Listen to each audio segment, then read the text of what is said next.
में समझने की कोशिश करेंगे कि परोपकार सबसे ऊपर कैसे सजो। आज हमको 500 रुपया की जरूरत है, तो 500 रुपया यदि आप देते हैं तो वो 500 रुपये 2-4 दिन में खत्म हो जाएगा, फिर जरूरत पड़ेगा। कोई वस्तु देते हैं, आज देते हैं, 10 दिन के बाद खत्म हो जाएगा, फिर जरूरत पड़ेगा। डॉक्टर हमको इलाज करता है, ठीक हो जाता है, फिर आगे बीमार पड़ते हैं, फिर ठीक करता है। तो ये परोपकार धर्म से ऊपर नहीं है, ये सेवा होगी। लेकिन यदि आप एक जीव को,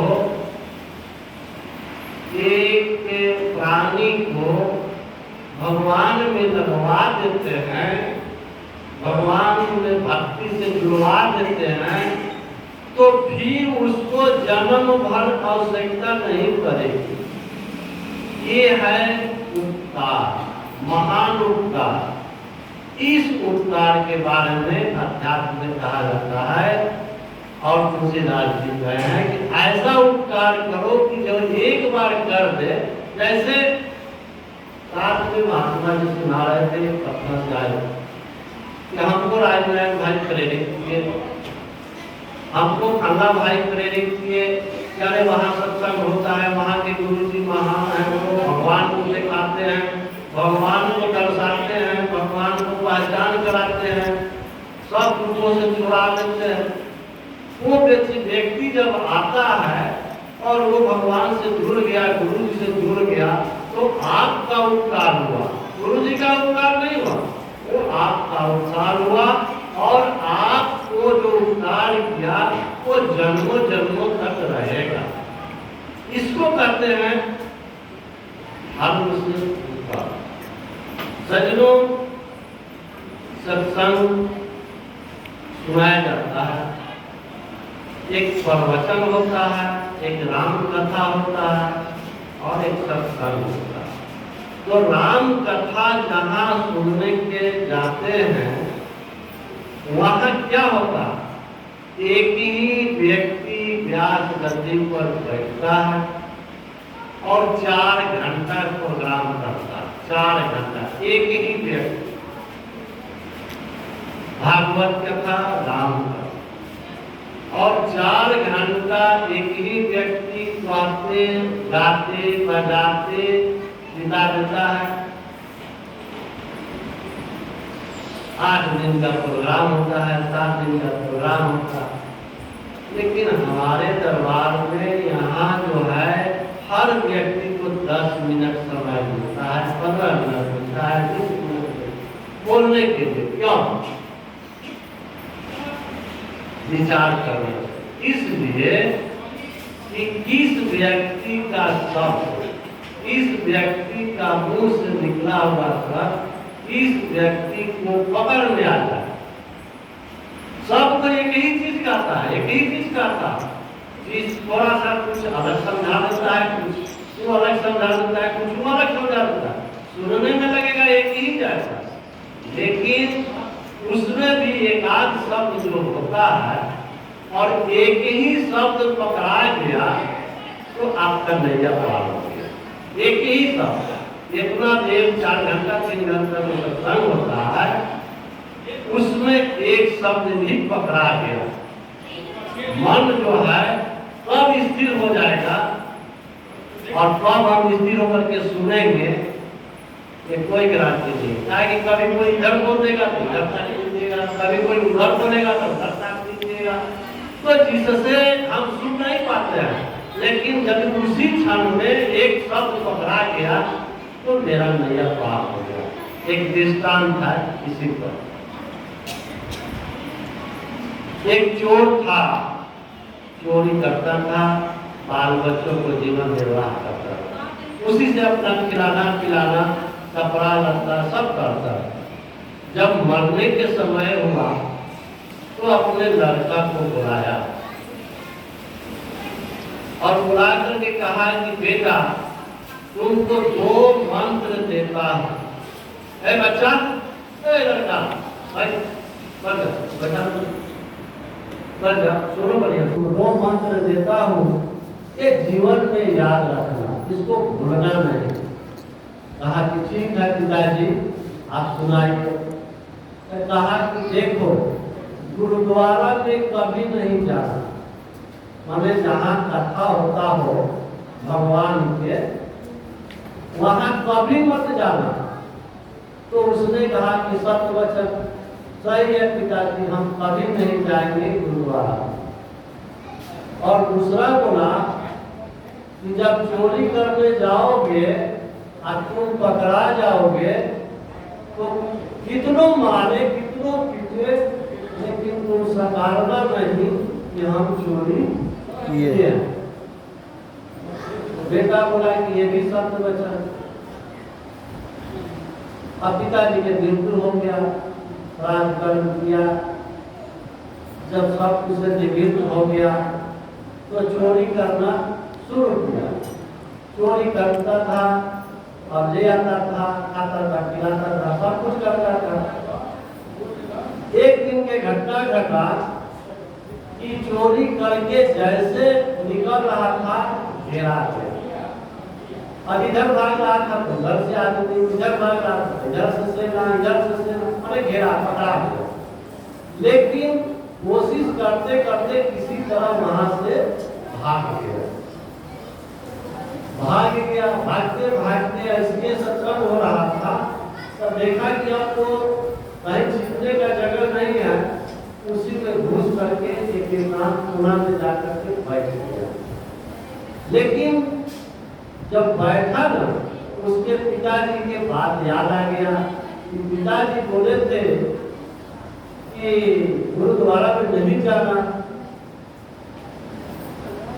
तो उसने सोचा कि हम अपने पिताजी से गद्दारी करेंगे, ये भी ठीक नहीं है। तो दोनों कान में अंगुली डाल दिया, ऐसे कर दिया, कान में अंगुली डाल दिया कि ना सुनेंगे तो हो जाएगा कि हाँ भाई नहीं सुना। महात्मा जी सत्संग सुना रहे थे देवी देवता पर और मनुष्य पर। उस बीच में जिस समय कान में अंगुली डाल रहा था तो महात्मा जी बोले कि देवी देवता को परछाई नहीं होता है, और मनुष्य प्राणी जो भी है, नर नारी या पशु, उस सबको उसका परछाई बनता है। अब देवी देवता का परछाई नहीं बनता। ये बात उसके कान में पड़ गया। जब कान में पड़ गया तो वहां तो डर से बैठा था। तब तक ले थोड़ा देर के बाद में खोजते खोजते कोई आदमी बता दिया कि उसमें घुसा हुआ है। तो यहाँ आकर के उसको पकड़ करके दे दिया। पकड़ करके दे दिया, बहुत पीटा। चोरी किया है? आपको पता था कि नहीं, हम चोरी नहीं किया। इतना मार मारा कि अधूरा कर दिया। फिर भी वो कहा कि हम चोरी नहीं किया है, क्योंकि पिताजी का वचन दिया था। और वहाँ का नियम था कि जब तक कोई अपराध को कबूल नहीं करता था, तब तक उसको कोई सजा नहीं दिया जाता था। तब क्या किया, ले गया राजा के दरबार में। कहा कि देखिए हुजूर, ये हमारे घर में चोरी कर रहा था, उसको पकड़ के ले आया। वहां भी पिटाई हुआ, लेकिन सहारा नहीं कि हमने चोरी किया। तब एक तरकीब अपनाया गया और उसको जेल में डाल दिया गया और एक बहुरूपिया को खोजा गया।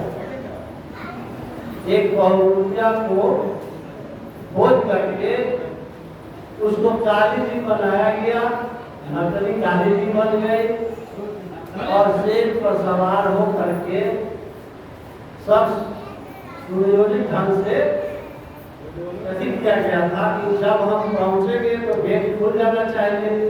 वैसा ही हुआ, काली जी जब पहुंची तो गेट खुल गया। और चोर जो होता है देवी जी का बड़ा भक्त होता है, तो देवी जी को याद ही कर रहा था, बचाइए। तब तक देवी जी पहुंच गए, तो देख करके खुश हुआ कि अब हमारा कुछ कल्याण हो जाएगा, हम बच जाएंगे।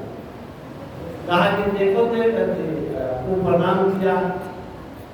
कहा कि देवी जी बोले कि हाँ, तुम्हारे लिए ही हम आए हैं, तुम सच्चा सच्चा बता दो कि चोरी किया है कि नहीं किया। तो उसने कहा कि हे माते, आप तो सर्वज्ञ है, सब कुछ जानने वाली है, कि आपसे छुपा क्या है। उसने सोचा कि बता देते हैं। ये बताने ही वाला था, तब तक ने उसका महात्मा का जो वाणी था दिमाग में याद हो गया।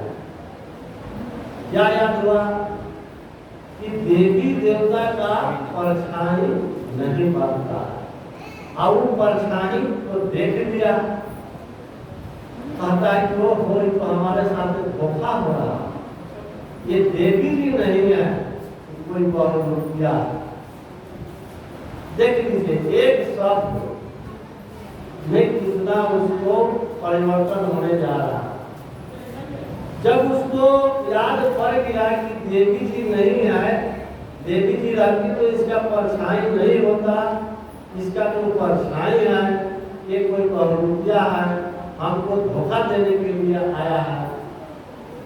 तो कहता है कि नहीं देवी जी, आप तो सब जानती है, हम चोरी नहीं किया है। मन बदल गया उसका। नहीं, तुम सच्चा सच्चा बताओ, तुम चोरी किया है। नहीं देवी जी, हम चोरी नहीं किया। ये दोनों देवी जी कहे, लेकिन वो सहारा हो। और जो मंत्री गया था, बयान को लिख रहा था। तब देवी जी कहे कि चलो भाई, ये चोरी नहीं किया। कल होकर के राज दरबार में पेश हुआ और कहा गया कि ये लड़का निर्दोष है, चोरी नहीं किया गया, और वहां से उसको छोड़ दिया गया, कोई सजा नहीं हुआ। उसका मन परिवर्तित हो गया और फिर लौट करके गुरुद्वारा में आया, गुरु जी के चरणों में गिर गया कि हे महाराज जी, एक दिन का एक शब्द हम हमारे कान में गया तो आज हम जिंदा हैं, नहीं तो आज हमारा फांसी हो जाता। हम देवी जी को सच्चा सच्चा बता देते तो हम इस दुनिया में नहीं रहते। आप हमारे शरण में रख लीजिए। तो सजनों, न जाने किस भेष में बाबा मिल जाए भगवान रे, कौन है बड़ा कौन है छोटा, दुनिया में इंसान है। हम एक इंसान है, न छोटा है, न बड़ा है, न औरत है, न मर्द है। इसके अंदर जो भी है एक ही जीव है, चाहे कुत्ता में है, चाहे हाथी में है, चाहे घोड़ा में है, चाहे नर में हो, चाहे नारी में हो, वो सब एक जैसा एक ही नूर है, और एक ही नूर से हम लोग इस धरातल पर आए हैं। तो सजनों, एक शब्द यदि बताया जाता है तो जीवन का उद्धार हो जाता है। तो हम लोग उस जीवन को समझे और पहचाने। समय वर्तमान को जो पहचान लिया वो भूत भी बन जाता है और भविष्य भी बन जाता है। और